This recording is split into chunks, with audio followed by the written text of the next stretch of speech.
If you would like to support the podcast, you can click the Buy Us a Coffee link on our show notes or on our website. Your support helps us keep the podcast going, and we appreciate each of our listeners so much. You can also rate and review us on Apple and Spotify, follow us on social media, and don't forget to tell your friends and family about us. I'm Darlene. And I'm Melody. This is Hard Times and True Crimes. Lizzie Borden took an axe and gave her mother 40 whacks. When she saw what she had done, she gave her father 41.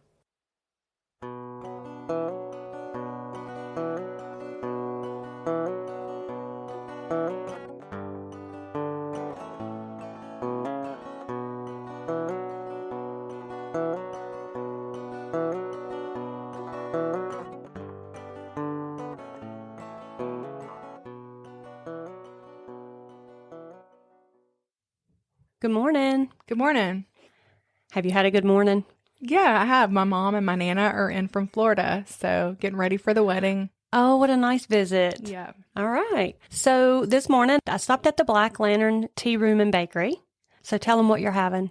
I'm having a Bombay chai with oat milk and Tupelo honey, and it's really good. Yes, and I actually did get a sip of yours, and I concur. That was delicious. Yeah. I'm having caramel rooibos tea. Okay. It's a South African red tea, and it has caramel in it. Mm. Mine also has the Tupelo honey, and it is really good. Yeah, it is. It's different. It has a unique flavor. Yeah, it kind of tastes like a woodsy, I think is how you described it. And I'm like, yeah, that's exactly. It's different, but in a good way. It's very, very, it feels seasonal. Yeah, it does. So I do want to give a shout out to the Black Lantern Tea Room and Bakery. They sponsored our show this morning with the drinks. Yes. And we really appreciate it. If you are in the Asheboro area, please stop in and give them a try. You will love their bakery items that they have out. They're so good. I was going to say, good. they have really good bakery items. Yes. And just a whole slew of different teas that you can get. Mm-hmm. Soups, sandwiches, Yes, salads. they have some lunch items and things. And they also have brunch in there that they serve. They do, yes. So, I mean, it's not just tea. Right. So please stop in. Tell them that Darlene and Melody sent you. Yep. Okay. Let's jump right in. Okay. So I am sure that most of our listeners, if not all, have heard of the following story that I'm going to share about Lizzie Borden. Just from the sheer number of movies, books, magazine articles, TV shows, podcasts about this story. It's everywhere. It's very well known. So it's not a new story at all, but hopefully I can share some information that perhaps you've never heard before. Yeah, my nephew's going to be excited. He just asked when we were going to cover this one. Oh, okay, good. Lizzie Andrew Borden was born to Andrew and Sarah Morse Borden in 1860. Andrew and Sarah had married when Andrew was 23 years old. Soon they bore a daughter whom they named Emma. And then a few years after that, they had another daughter named Alice. And she actually died when she was just 2 years old. And then they had a third daughter, which they named Lizzie. Their middle name was Andrew after her father. Okay, so Lizzie was the youngest. She was. All right. So when youngest daughter Lizzie was just 2 years old, her mother Sarah passed away, leaving Andrew to raise two girls alone. I bet that was hard, especially back then. And I think most of the time back then, probably he would have been on the lookout for either some help that he could hire to come in. Right. Or a wife. A new mama, yeah. Exactly. Well, Andrew Borden, he had not come from money, but he had a way with finances, and he was able to work himself up to a great wealthy position. He had started out working as an undertaker for some time, very successfully, I might say, and he continued to prosper with that, and eventually he continued, investing and pinching his pennies, and he eventually became the director of two Fall River financial institutions. Really? Mm-hmm. So he was a banker? Yes, one was like a bank and one was like a credit union type thing. Okay, so I knew about the undertaking, but I did not know about the banking. Yes, he was the director of two at the same time. Okay. Andrew did need the help of a wife, as I mentioned, and just 2 years after his wife passed away, he found one. he married Abby Durfee Gray, a 36-year-old unmarried woman. Now, she would have been considered an old maid by then. She had never been married, and she was well into her 30s. So her prospects of marriage were not really all that great, really non-existent. And so I'm sure it was a surprise to her to get a proposal of marriage from someone of Andrew's station in life. Right. They were married shortly after, just within months. Okay. Probably not for love, probably convenience. Right. I mean, again, he needed somebody to help with the girls. I'm sure she wanted a husband. Right. And so I'm sure it was more of a convenience. Yeah. Well, Lizzie was just 4 years old when Abby became her stepmother. Not having much memory of her own mother, Lizzie did call Abby mother. However, Lizzie's older sister, Emma, she was 14. And so she was, not really keen to call someone else mother. Yeah, that was probably hard. Yeah. So she always called Abby Mrs. Borden. Okay. Emma always was the one who kind of acted more in the motherly role to Lizzie because she was 10 years older than Lizzie. Okay. And so she kind of had already taken on that role. Right. And they were pretty close, right? They were. Okay. The family lived in Fall River, Massachusetts. Fall River had been a prosperous mill town, and they were a seaport. But in recent years, it had been going through some hard times due to the closing of the cotton mills. People were struggling, out of work, that kind of thing. But the Bordens, they were not really hurting too much financially. Okay. Now, was this just before or after the Civil War? This was not just after, but within 30 years of the Civil War. Okay. The Bordens, they were not hurting financially. They weren't dependent on cotton mills. They had their money tied up in much more prosperous investments. Right. Now, Andrew, like I said before, he was known to be really good with money. He was actually somewhat downright miserly. Okay. There are tales that when he had been an undertaker, he would cut the feet off of the corpses in order to cram them into the 2 short coffins, which he had gotten at a discount. Oh, my goodness. I wonder how often that happens, though. I would probably not want to know. I know. And he was a landlord. And as a landlord, it was rumored that if he got wind that one of his tenants might be prospering a little bit, then he would promptly raise their rent. And if he had a tenant that was struggling to pay the rent, he was quick to evict them. So he was all about finances. Yes. His reputation was very much that of a tightwad. Okay. And because of that, there are probably some stories that turned into just, things that were made up. Maybe not exactly true. Right. But it's because he already had that reputation for a reason. Now, Lizzie, on the other hand, she was the exact opposite. As she grew up into a young woman, she loved to spend. And she wanted very much to keep up with, the fashion of the day. Now, people did say that she was lazy as sin. Really? Yes. She and her sister both were shy. But Emma, she didn't really care to have attention drawn to her. But Lizzie, even though she was shy, she wanted that popularity. Lizzie was obsessed with what others thought of her. Both girls were known to be blunt with their words, though, maybe a little too honest at times. Well, although the family was wealthy, having become so because of Andrew's stingy ways and his hard work, he was a hard worker, they still lived as if they were not wealthy. For instance, Andrew had chosen to live not in the best part of Fall River, up on the hill where the rich folks lived. He remained living down in the business district near the downtown area where he worked, at number 92 2nd Street. It was a much smaller house than the ones up on the hill. It was a 2-story house. Really, it was 2.5 stories. It had an attic space upstairs.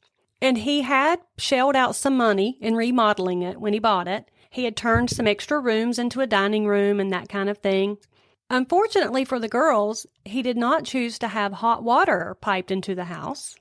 Just 2 cold faucets. They weren't real conveniently located. One was in the cellar.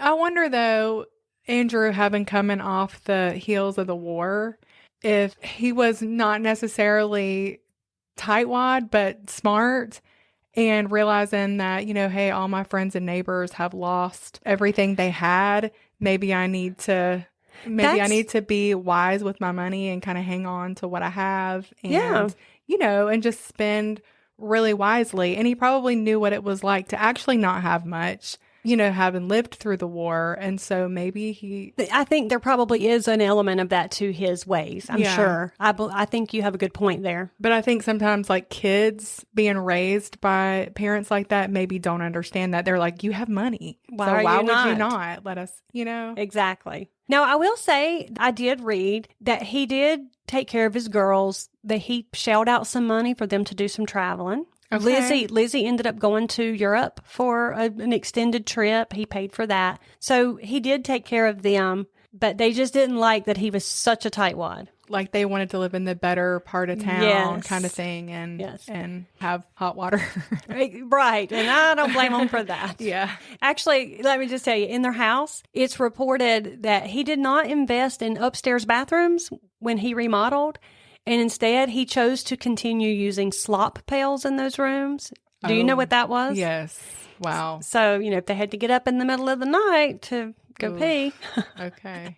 They had to use those pails, and then they had to empty them each morning. I mean, I would not have appreciated that either if I knew my dad could afford to put some plumbing upstairs. Was plumbing, it was very new though at that time, wasn't it? It was new. But again, if you've got the money. But he probably is like, I lived like that my whole life. Other people, other people were putting it in their homes. Like it was growing. Yeah. And so people were jumping on. And same thing with electricity. He kept choosing to have the kerosene lamps and that kind of thing. And he just making decisions. He didn't necessarily have to live that way, but. So you could argue, was he being wise or was he being stingy or tight? Yeah. In addition to that, the house contents, they lived there for a long time, and the house contents remained unupdated through decades, never getting a refresh. And I guess Abby and Andrew just didn't watch HGTV that much. The girls, when they were finally grown up, there came a time when there was a family squabble involving Abby and the finances. And it was not really ever resolved. Their father had bought one side of a house. And so I kind of imagined this like a duplex situation, maybe. Mm-hmm. And he had bought it. He put it in Abby's name so that her elderly mother could live there. He was providing a place for her to live. His girls were just furious about that. That instead of putting it in his name and just allowing her to live there, that he actually gave it to Abby by putting it in her name. And I don't know if they just felt like he was giving her something that should belong to them or what. But right. Like maybe they wanted their own place or something. Or maybe that's what he thought. Maybe they just want their own place. Okay. So in order to make the peace, he bought them a place. They had a former house on Ferry Street, and he had it made into 2 half houses. I guess, again, like think of a duplex maybe. And he gave each daughter one side to do with as she saw fit. Okay. So he tried to make it right by gifting them the same thing. They were able to rent that out and make rent off of it. Yeah. So they were making an income. Okay. And he never told them what they had to do with their profits. He let them manage that themselves. He thought that would smooth it over, but it didn't. They really saw that as a betrayal from their father. Yeah, that sounds entitled. It does sound a little bit like that because I'm thinking, he's worked hard for that money. And if he wants to give his wife's mother a place to live and put it in her name, that's understandable. It's not like he gave them everything. Right. And a few years later, the girls, they didn't really like being landlords, and so they ended up selling the house back to their father for like $5,000. They had not bought it from him. He had purchased it for them, and when they decided they no longer wanted to deal with it, he paid them for the house and bought it back. Okay. Yeah. So, I mean, I feel like he's not doing them wrong. I don't think he's that stingy then. Right. There's also another incident that I'll refer to later, but I'll go ahead and tell you now. There was a time when Lizzie was caught shoplifting. Have you ever heard that? I have, but I don't know the details of it. But I had heard that she had been caught, and maybe he covered for her. He smoothed it over. Yeah. He went and took care of it. Yeah. Just keep that in mind, and we'll come back to that. We'll circle back. All right. Well, after that whole deal with the house being put in Abby's name and just that big squabble, Lizzie stopped calling Abby mother. She never called her mother again. She just called her Mrs. Borden like Emma had done. Now, it was also at this point that the girls, they stopped taking meals with their parents as well, unless it was just unavoidable.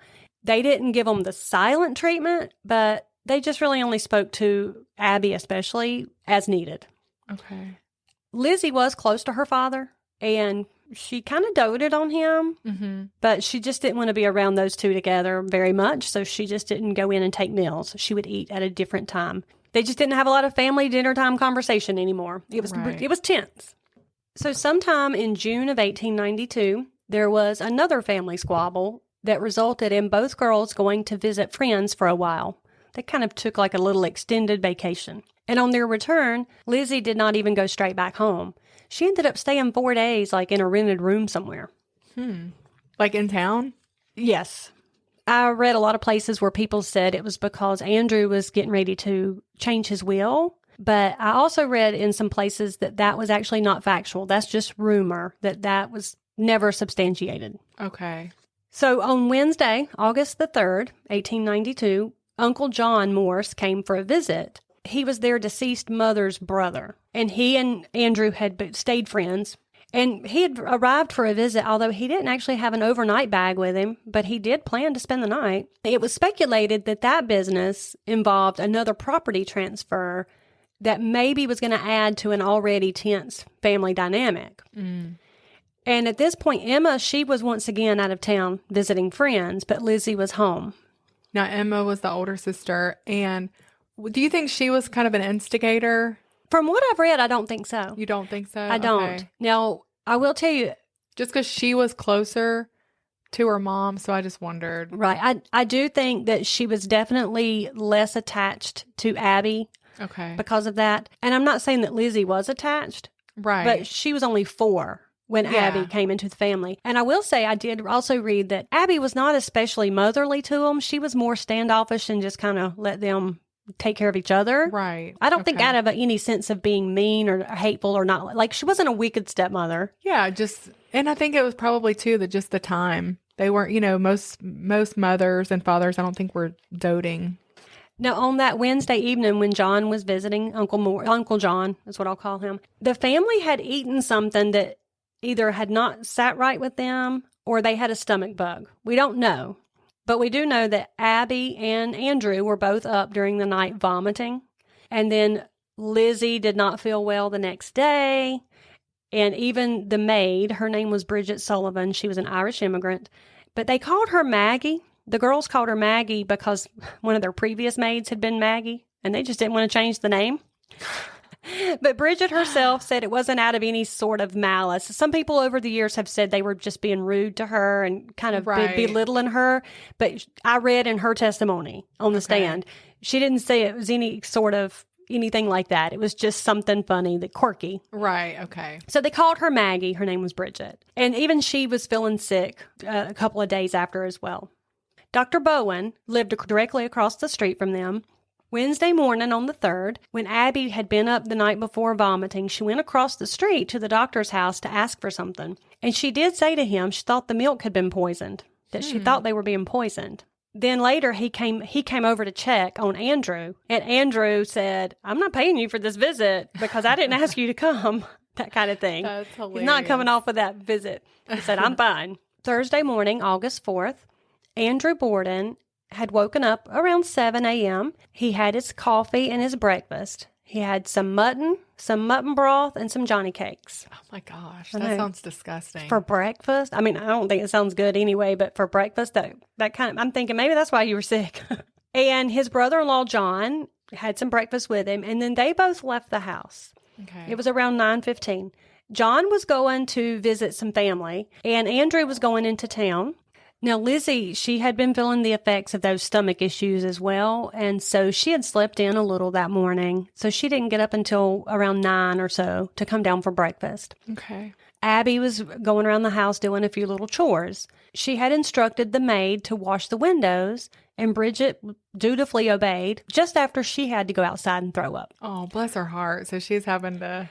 Yes. Do all those chores while she's having, so actually she's going to have to wash the windows, and this is one of the hottest days of the year. It was early August, and it was stifling that day, and she's got some kind of a stomach distress, and I cannot even imagine. But I did read, normally she had a pretty good job because they paid her really well. She had a place to stay, and they didn't make her do everything. Like, they still did their chores. Okay. And so she kind of, some people alluded to the fact that she kind of had it hooked up there. Okay. But on this particular day, not so great. Much.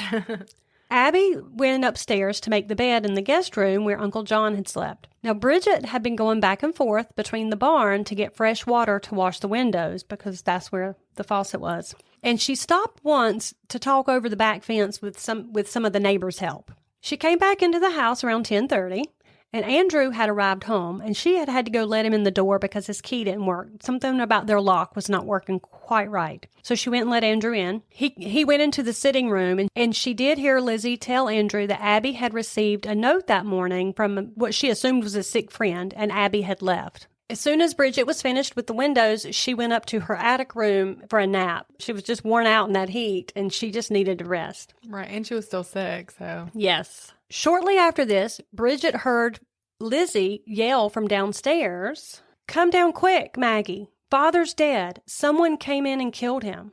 Maggie rushed downstairs, but Lizzie did not let her into the sitting room. Instead, she instructed her to run to get the doctor from next door. Okay.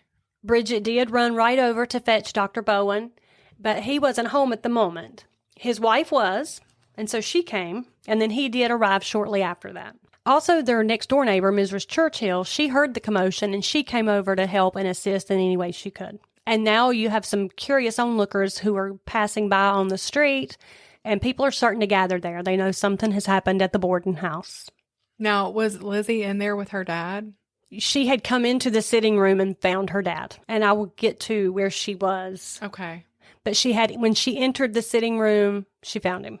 Okay. When people arrived and went into the sitting room, they discovered that Andrew's body was slumped over the sofa. He had obviously been struck with an axe or a hatchet several times. The scene was gruesome with blood everywhere, and one of Mr. Borden's eyeballs had actually been split right in two and was hanging out of his face. Unfortunately, I've seen those crime scene photos, and I can't unsee them. Okay, so you know. Yes, I know. Some people said the fact of how he was laying suggested that he had been sleeping when he was hit, and it was surmised that he had been struck from above and behind.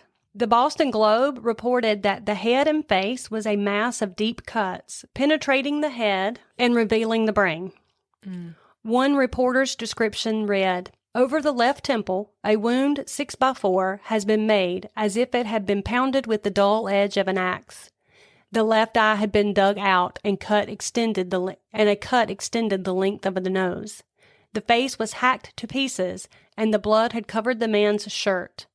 Despite the gore, the room was in order, and there were no signs of a scuffle of any kind." Later, it would be determined that he had been hit with a sharp instrument at least 12 times. At some point, Bridget did ask Lizzie where had she been when this thing had happened, and Lizzie replied she had been out in the yard and had come in when she heard a groan from the house. The screen door had been left open. Now, they usually kept all their doors locked. Okay. But Bridget had been going back and forth between the house and the barn, and so, of course, that door was unlatched, and then the screen door had been left open. Later, when their neighbor, Mrs. Churchill, asked Lizzie the same question, where she had been, Lizzie informed her she had gone out to the barn to look for irons, and what she meant by that was fishing sinkers. Okay. She was going on a fishing trip, and she needed some fishing sinker irons. Okay. So she's changed her story already. But she added something to it. Okay. She told him she had been out in the yard. Now she said she had gone out to the barn, and so maybe she had been just in the yard coming back. So she hasn't really, there's not really not a big thing. Right. Okay. Yet.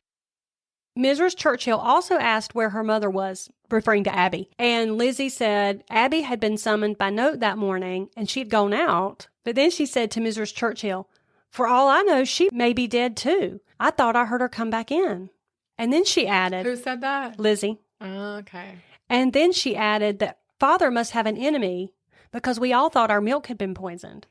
When the police were called, it kind of was some bad timing because they happened to be hosting their annual Fall River Police Picnic that day, and most of the officers were there attending.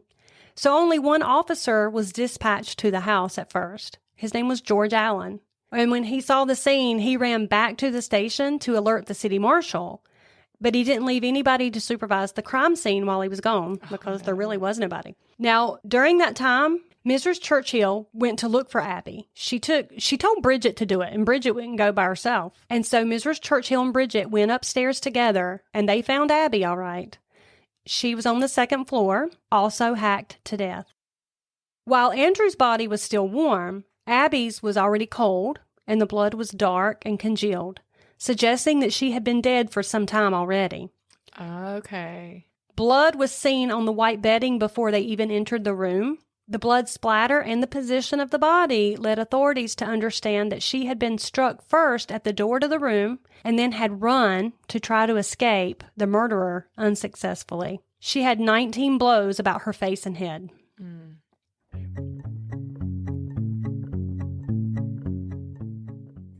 Now, during all the commotion, the county medical examiner happened to be passing by the house, and he stopped to see what was going on, and Dr. Bowen pulled him in, and together the two of them had the bodies laid out on the dining table to inspect, and then they covered them with sheets. Later on, I read that they left those bodies there for like 2 to 3 days instead of taking them in. Now, I don't know if that was right. If they did, can you imagine how that would have smelled? In the heat of August, laying there decomposing, and Lizzie and some neighbor friends were there in the house staying for the next few days. And I bet they did do that because that was pretty common. They would keep them sometimes at these wakes for like 4 or 5 days. Yeah. Do you know what they did to keep them from smelling? Did ice. They kept ice underneath them. Oh, well, maybe they did that. I don't know. So, I wasn't able to confirm it, like I said, anywhere else. And so I thought, well, I don't know that that's really true. But how well would that work? And you would continually, the undertaker's job was they would have to replace those ice trays. Later, they did actually have the stomachs removed from the bodies and sent to Harvard Medical School for analysis. Mm-hmm. And it was determined that no poison was found in either victim. Okay. So they weren't being poisoned. No, even though Abby had confided in someone that she was afraid they were.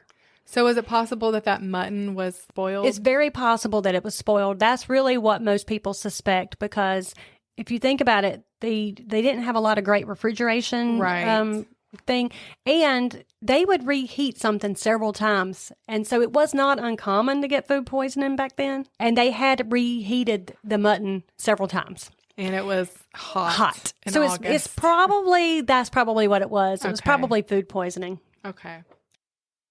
Within 2 days, Lizzie had become a suspect. But who was this woman being suspected of a brutal parricide? To many, it was unthinkable that this 32-year-old Sunday school teaching social justice warrior could be an axe murderer. Mm-hmm. Wasn't she really against alcohol, right? She was. She worked, I forget the name of it, but it was like the Women's Temperance League. Movement. Mm-hmm. Yeah. She did a lot of social justice work with that program. She did a lot of work at her church. Like I said, she taught some Sunday school classes. Okay. I mean, she's certainly not the kind of person who could kill her parents in this brutal of a fashion. Or steal. Yes, or that's exactly right. Or get caught shoplifting. Right. Lizzie was prim. She was proper. She was religious. But she could not possibly be a murderer, especially of her own parents. But there were too many inconsistencies in her story for police to ignore. They had searched the premises and found in the basement a few hatchets, one with a broken handle. It appeared to have blood and hair on it, and they gathered it for evidence. Now, later, that actually was determined to be cow's blood and hair. Okay. They were never able to determine that hatchet was even the murder weapon. But if she was staying there that whole time, and a lot of that time, there was nobody kind of keeping watch over the crime scene, I feel like she had plenty of time to clean that up. Okay, and some people say she did not. Her defense at her trial, and I will talk about it a little bit, they narrowed her window down of the times that she was actually left alone. Okay. And they just swore up and down there was no way she would have even had time to clean that up. Because when she was staying in the house afterwards, and even during this time, Bridget was there. Right. The neighbors from across the street. She actually sent Bridget to go get one of her friends, Miss Alice Russell, to come across the street. And Miss Russell stayed with them at her house for several days afterwards. So there was someone with her at all times. But you do have to think, I'm sure that there was not someone right beside her at all times. I mean, she could have cleaned that up before she ever called for help. Well, there was not a very long window of time because Okay. Bridget was there washing windows going back and forth between the house and the barn. Gotcha. Okay. So someone was there. So she said she had been in the barn. Right. When police looked in the barn, they said that where she had said she had been in the loft, the floor was covered with dust that had not been disturbed.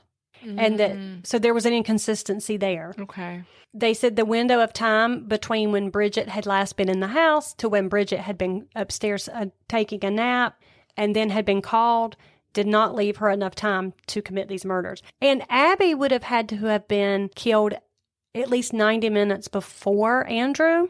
Okay, but that would have been possible, right? Okay, because she's saying that she was called to a neighbor's, but I doubt she was really called to a neighbor's. Okay, well, here's the thing about Abby. Okay. So Abby was known to be overweight. Okay. She was a short lady, but she was around 200 pounds. Okay. The speculation was if her body had hit the floor with a thud, it would have been heard downstairs from Bridget. And Lizzie would not have had time to clean that up before Bridget had to go back upstairs when she went to take her nap. Okay, but it happened somehow. It did happen. There are a lot of theories and speculations. Regardless of who did it, it still happened. It did happen. Okay, I want to know about her clothes. So while police officers were checking the house out, they found a pail of bloody rags in the basement. When Lizzie was questioned about this, she indicated that the rags were there because she was menstruating at the time. Sure. Now, if you think that's TMI for us now, you can be sure it was even more so back then. I mean, this was really a puritanical era. Just the place and the time. They didn't discuss those things. Right. Men would not ask a woman too much about it, right? Okay. So she probably didn't have to answer too many questions. Exactly. Once she told the police that, they didn't really question her any further. You didn't speak to women of such things. Well, that was a good cover-up then. That was the perfect excuse to hide some bloody rags if you used them to clean up a murder scene. Yeah, so there is that. And do we trust Bridget? Well, that's a good question. Do we trust Bridget? I don't. Now, Lizzie's sister Emma, she had been summoned as well, and so she had come home. And within a few days, once she knew Lizzie was being a suspect, she retained the services of their family attorney, Andrew Jennings, and on behalf of Lizzie. But that didn't happen before Lizzie had been questioned at an inquest and had given her story to authorities. Like I said, there were some problems with Lizzie's version of events that caused authorities to have more questions. The note that Lizzie had claimed Abby had received, that was never found in the house. No one had seen it. Mr. Borden was no longer around to confirm it. It was just Lizzie's word and Bridget's testimony that she had heard Lizzie tell Mr. Borden about the note. But Bridget had never seen the note either. When she told him she had been to the barn for those fishing sinkers, they questioned her very closely about the amount of time she was there, and she claimed she was in there maybe around 20 minutes. And given the stifling heat of the day and being up in that loft, and being sick. Right. Officers found it really hard to believe that anybody would stay up in that loft for so long. If they went up, they didn't think it was going to take them 20 minutes to find sinkers anyway. Okay. They even said to her during that inquest, wouldn't that take about 3 minutes? And she said, well, I stayed behind to eat some pears while I was there. And so they really found it suspicious that she would stay up in the hot barn loft eating pears when she supposedly didn't feel well enough to have breakfast. Right. Don't blame her. I would have skipped the mutton too. Oh, just the thought of it makes me feel sick when you say it. Well, more information that Lizzie divulged at the inquest was that her father had a disagreement with a man in the previous 2 weeks. And that was the only person she could think of who could have a reason to commit such a violent act against him. On that Saturday, Abby and Andrew's funerals were held. They didn't even get to be completed. As they were at the grave site, preparing to lower the coffins, the police interrupted and prevented them from burying the bodies. Oh, wow. Did you know that? No, I didn't. They insisted another autopsy had to be done. So they did not let them do that at the time. The bodies were taken. The heads were removed. The skulls were cleaned and used at trial to demonstrate the extent of the injuries. Abby's skull had a huge hole in it. And when they did use that at trial, Lizzie fainted upon seeing it brought out. Later, when they did bury the skulls at the foot of the graves. On August the 7th, Emma and Lizzie's friend, Miss Alice Russell, had come to the house to stay with them. On that particular Sunday, she witnessed Lizzie burn one of her dresses in the kitchen stove. She said to Lizzie, "I wouldn't let anybody see me doing that." And Lizzie said, "Well, I ruined it when I brushed up against some fresh paint, and I'm just getting rid of it." Now, this was a blue dress that Bridget later testified Lizzie had been wearing. She had worn it the day before the murders took place. Okay. And then the day the murders took place. So, okay. On August 11th, 1 week after the murders, Lizzie was arrested with 200 onlookers waiting outside to hear any news of the inquest. The crowd was so thick, officers had to drive them back with a newspaper, and even one newspaper account said with whips. Oh my goodness. Like they would crack a whip so people would back up. Wow. At one point, news came from inside that at that moment, an expert from Boston was even then at the Borden house trying to crack open Andrew's iron safe. He was eventually able to get in, and he found nothing of any consequence. They were looking for a will because, again, that rumor was he was changing his will, but they didn't find it. That would have been a motive. Right. The Fall River Daily Herald describes Lizzie's reaction to the arrest, saying that she was dazed and unable to comprehend it all when her attorney, Andrew Jennings, broke the news to her. Emma rushed to her side to aid her. Lizzie tried to rise from her sitting position, but she fell back in dismay. The next morning, all the formal proceedings were taken up, and Lizzie entered a plea of not guilty. She was taken to jail in Taunton, which was about 8 miles north of Fall River, because that jail actually had facilities for female inmates. Now, it actually had been widely reported that the police had not searched the house for several days after the murder.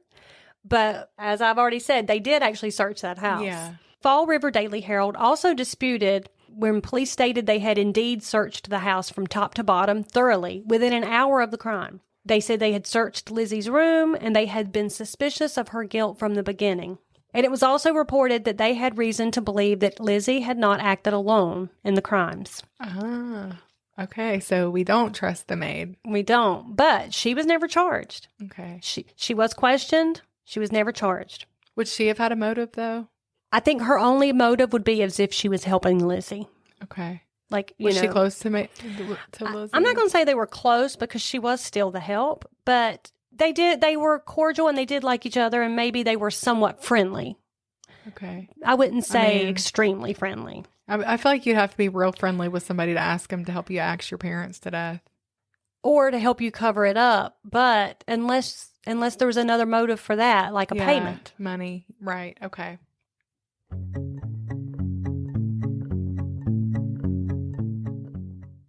Lizzie Borden's trial began the following June of 1893.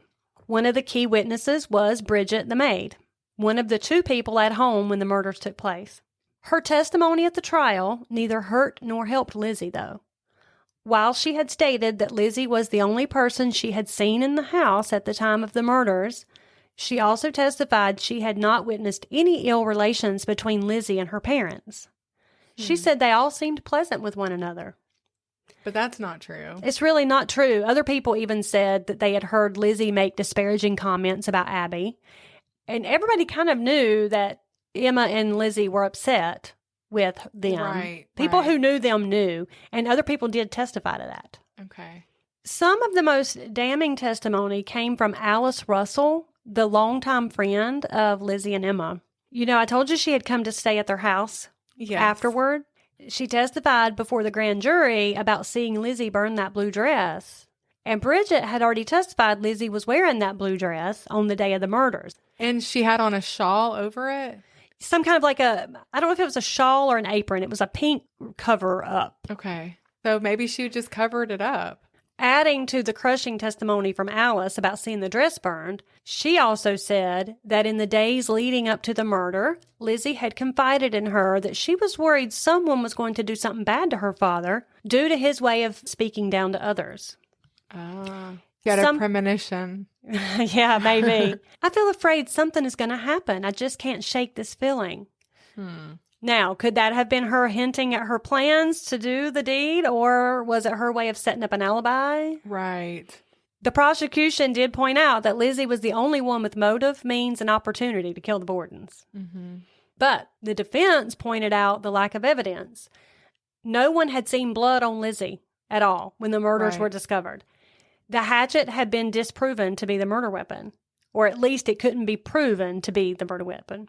The prosecution couldn't account for someone cleaning up that amount of blood within that short time frame of the death of Andrew and then when Lizzie called Bridget down. And get this, even Lizzie's testimony that had kind of been all over the place at the inquest, the judge ruled that it couldn't be brought in as evidence against her because she didn't have an attorney present at that time. Oh, my goodness. And then, of course, she chose not to testify on her own behalf. Right. And I do want to make note, she had been given a tranquilizer before she was questioned, and they did say that could account for some of her answers. Because her behavior during that inquest, she was not given a lot of information, and she was acting confused, and then she would give information that was contradictory and then say, oh, I thought you meant this. And it was just a little odd. I can say, though, I feel like if something like that were to happen to one of my parents or my children or my husband, I don't know that I would act very coherent. Especially if you had a tranquilizer. Right. Mm-hmm. Well, when Superintendent of Police Burns was asked about the many discrepancies in her testimony at that inquest, this is his quote. "It is next to impossible for a person who has not rehearsed a story to repeat it verbatim. I regard it as proof of guilt rather than of innocence if a man tells us a story twice in precisely the same way. It shows that he has rehearsed it. On the other hand, an innocent person is sure to make some variance in it. In the case in which you refer, I should not regard such discrepancy in the witness's statement as any proof of guilt." We also have another witness at the trial. This was the druggist at one of the pharmacies in town, and he testified that the day before the murders, Lizzie was at his pharmacy asking for prussic acid, which is a deadly poison. Yes, to clean a cape. Yes, he did not give it to her because you had to have a prescription, and she did not. And then when she was asked about it, she said it was to clean a sealskin cape that she had. I forgot about that. Yep. So I wonder if there was anything to that. Well, they didn't find any poison in their poisoning. stomachs. Yeah, but I wonder if she gave him something that maybe at that time just wasn't detectable. Well, she was sick. Yeah, that's true. And Bridget was sick. Yeah, that's true. Here was some other testimony at the trial. Some witnesses saw a strange man near the Borden property the night before, and one saw a strange man on the day of the murders, but they never determined who that was exactly. One of them was a Portuguese worker whom they said may have been the one who was mad at Andrew Borden because he didn't get some wages he was owed, and Andrew didn't have the money on him and told him to come back later, and that he left mad. But my gosh, mad enough to hack a family to death because you have to come back later to get your pay. It just doesn't sound right, does it? No. And then there was testimony that in the days prior to the crime, there was a utility worker in the barn loft. And so that kind of threw doubt on the police statement that the dust was undisturbed in the loft. They said there was no indication that anybody had been up there. Obviously, someone had. Okay. I wish they had taken some crime scene photos. I mean, they did, but... Of the barn? Yeah, of the barn. Yeah.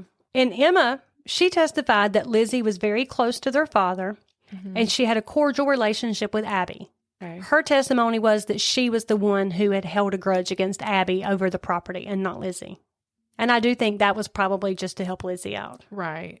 So we had some crazy theories going on here. One of the crazier theories during the trial was that Lizzie, the reason she had no blood on her was that she had killed them while she was stark naked and then put her clothes back on. And her attorneys asserted that was ridiculous. Right. Okay, they said it was even a crazy murderer is not going to stoop to such behavior. Right. One author wrote, and I thought this was a funny quote, "The maidens of Massachusetts are not accustomed to undress before committing homicide. In fact, so rigid are their notions of propriety that a good many of them do not slaughter their parents at all, even when fully clothed." That's hilarious. The quote comes, I will cite that quote in our show notes.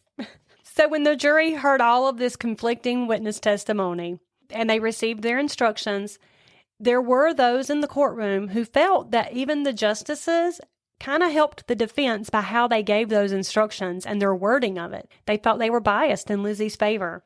They implored the jurors to consider Lizzie's Christian character And basically, some reporters felt like they were really pleading for her innocence when they were speaking to the jurors. And I heard that the judge did not want her convicted. He did not. It didn't sound like... Well, there were 3 of them, 3 justices. Okay. And one of them clearly did not. Okay. The jury deliberated for 90 minutes before reaching a verdict.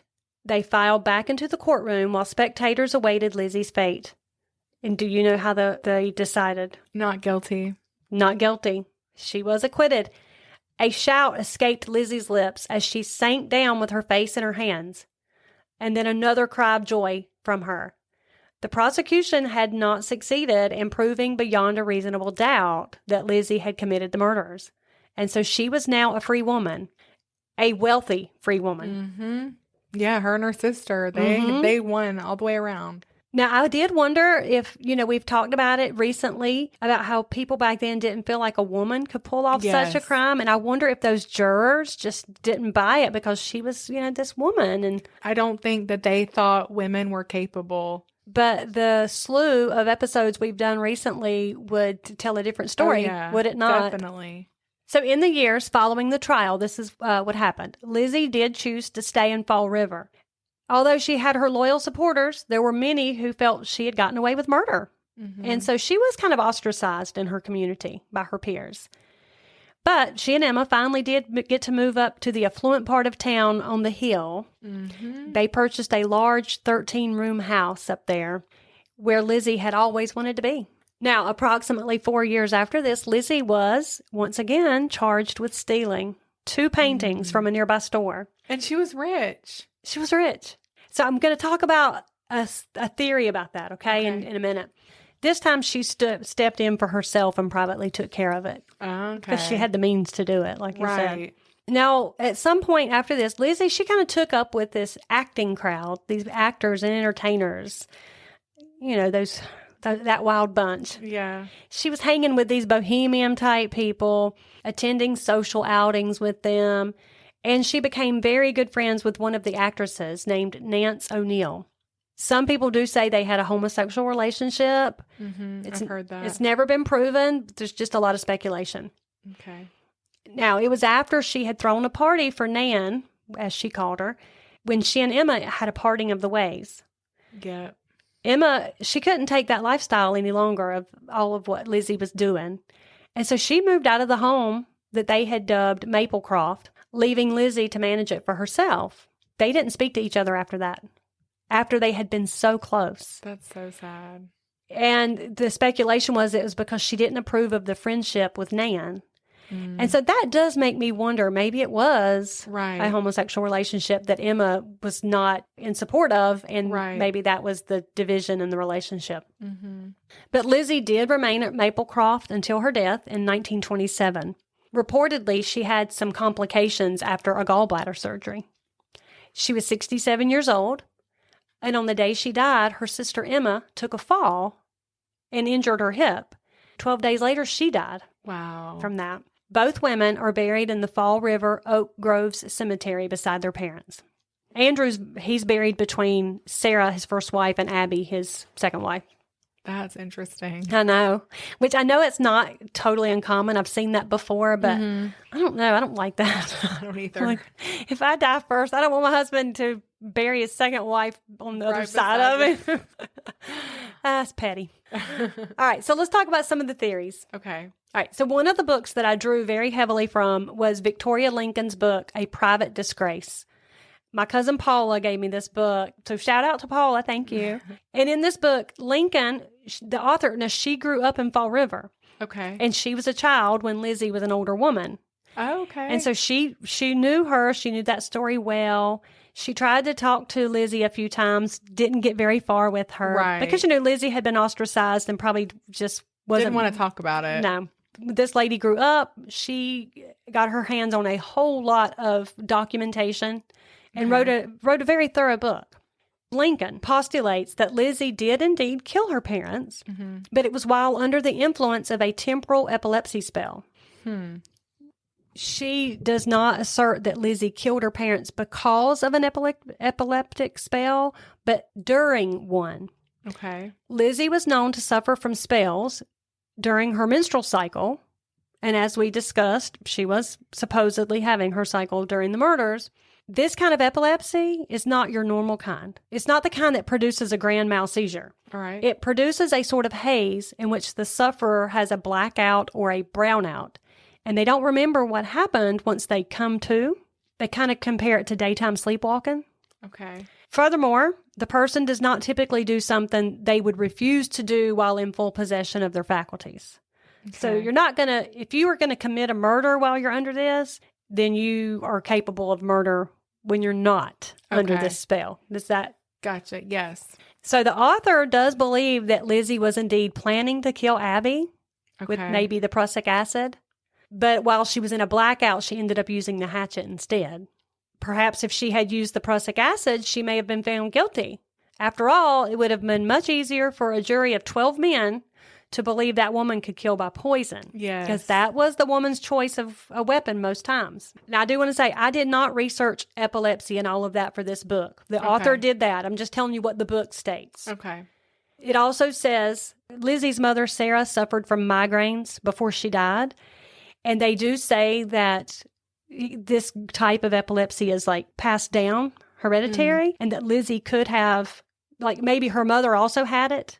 Okay. And the migraines were a symptom of that, and maybe Lizzie did inherit it from her mother. And then I thought this was interesting about the shoplifting.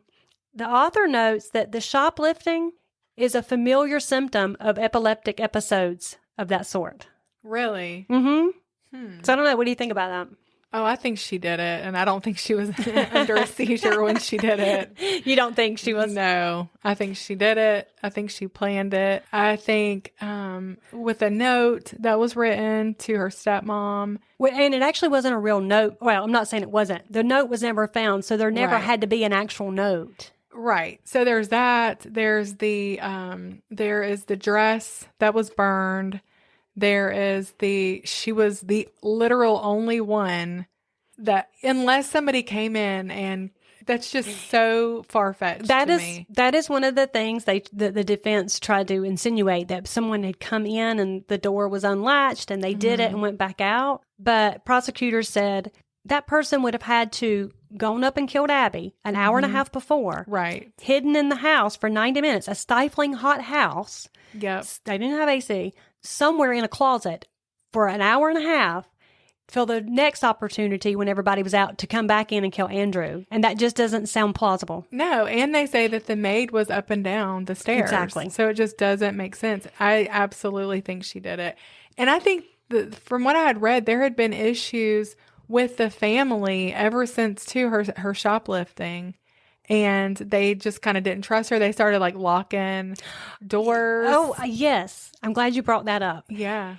So about a year before the murders, the house had been broken into. Mm-hmm. And some cash and stuff had been taken out of Abby and Andrew's bedroom. Right. And it was always suspected, like within the family, they all kind of thought it was Lizzie that had done that. Right. And that's after that, they started locking all the doors, even between the different rooms in the house. There were like a lot of doors inside the house. Yep. And they kept them locked. That was the theory, yes. And I heard, did you hear the pigeon thing? Oh, yeah, go ahead. Share that. Well, okay, that she's had these pet pigeons. They weren't pets, but she fed them. They were roosting up in their barn. Yeah. She kind of like looked after them and gave them a place to roost. So kind of pets. Right. And apparently she really enjoyed them. Mm-hmm. Like Mike Tyson, I guess, he enjoys his pigeons. Well, her dad killed them. Yes. Brutally. Like he just went and whacked their heads off. And that she was highly upset about that. And that they say that could be why she, like a motive, that she was really angry at him. I mean, I don't know about that, but I did hear that, but I also read some other things that said that she was upset about it, but not to that point. Right. That this was kind of more, most people speculate that she really was killing Abby. Okay. And then killed her father so he wouldn't find out. Yeah, that's what She was really close to her dad, and actually he had a gold ring on his finger when he died that she had given him. So I don't know that it was that. And he wasn't just a horrible person. The reason he killed the pigeons was because he thought it was drawing some of the young kids in the neighborhood. Yes. That were breaking in the barn and doing stuff. Right. That's what I think too. Yeah. Here are some other odd theories, Okay. but some may be believable. Some people believe that Bridget and Lizzie were co-conspirators and that when Bridget ran to fetch the neighbors, she took with her the weapon and the bloody evidence to hide or dispose of. But neither of those items were ever found anywhere. Okay. Unless those bloody rags were in the pail. Well, and I do believe that. Now, they did say that on the stand, Bridget testified that that bucket had not been there the day before. But supposedly, Lizzie had been menstruating for 3 or 4 days. Right. So that's a little inconsistency. Yeah. That was blood cleanup from You that really crime think scene. so? Oh, yeah. If you think about it, it is the perfect excuse and alibi. Now women everywhere are going to be thinking about how they can use that. They're not so shy about asking questions about that. No, now. they're not. Or even doing a physical exam for that matter. One theory suggests that Emma's trip out of town to visit friends was really just an alibi and that she quietly returned home and she committed the murders. And then she went back to her friends and waited to be summoned to be told about them. And that she and Lizzie conspired together to cover it up. Now, I don't really find that likely because I don't think Lizzie's going to take the chance of taking the fall for that. Right. No, I don't think that her sister was involved like that. I did always wonder if she pitted Lizzie against her stepmom. But Maybe she did. Maybe she kind of instigated trouble between them. Yeah. There was no testimony about it, but that's not to say it didn't happen. Right. Another theory states that Andrew Borden, he actually had an illegitimate child. He was mentally delayed. His name was William Borden. Some people say he committed the murders. They say he supposedly had been making demands of his father's assets, and Andrew had refused him. And in a rage, he killed him. And then they said that people in the family, Emma, Lizzie, even the doctor, had worked to cover it up because if people found out the son's status as an illegitimate child, then he would have a claim against the estate. I don't believe that either. Well, I don't find that plausible either. No, if he was mentally delayed, I just don't feel like he could have covered up. Well, they're saying that he did it in a rage and they covered it up. Nah. I don't think so. Now, I will say this: he committed suicide several years afterward. Oh wow! Okay. So there is that. Some people think Dr. Bowen had something to do with it because he immediately took control of the situation as soon as he got to the house. And he was the one telling people, put this there, go do this, don't do that, and that he did it. But I don't find that plausible, and I don't even know that I saw a motive. Yeah, from him. Because wasn't him and his wife together even? No, he wasn't at home, and I think she came over first, and then he came shortly after. If what I read was correct. Okay. There is no end to the number of theories out there. Those are just a few others that I've shared with you. Right. I mean, I could go on and on, but this podcast would be forever long. So you'll have to just go read some of the others for yourself and make your own mind up. But you already said, so tell me, you think she definitely did it? I think she definitely did it. And was it for money? I think it was, financially motivated, maybe, unless she killed her stepmother in a rage. But yeah, either she wanted her stepmom out of the way just because she wanted her out of the way, just because she didn't like her, or she wanted her out of the way for financial, for her own financial interest. I do think she did it. I'm not totally discounting the idea about the epileptic seizure type thing. I'm not saying I think it's extremely plausible. Right. But I do think it maybe could be possible. Again, I didn't research that very much, but I don't know.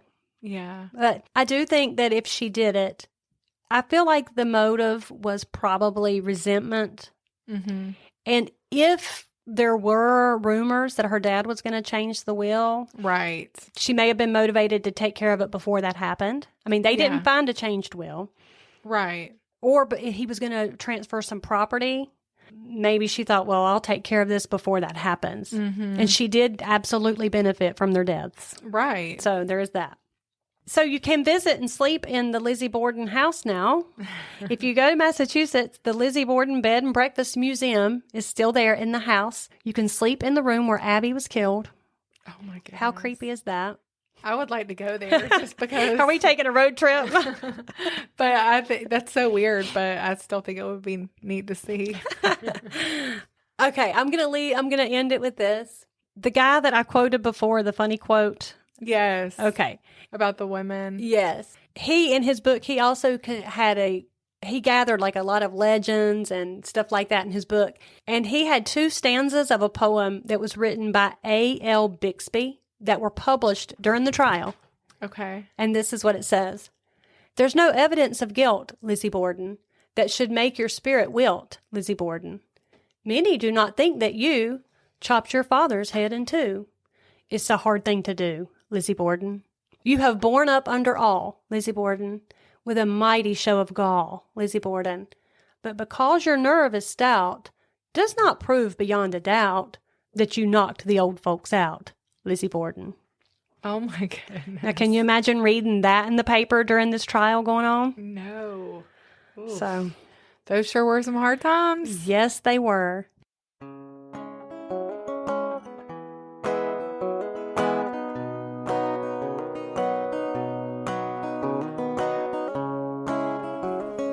Now, those were some hard times. And I'd like to thank you for taking the time to listen and let you know that we really do appreciate your support. And I'd like to remind you that regardless of where you get your podcast from, you can hit the like button, subscribe to Hard Times and True Crimes, and share it with all your friends. And if you're listening on Apple, you can leave us a short, heartfelt review. And you can message us at hardtimesandtruecrimes.com if you have any questions, comments, or suggestions.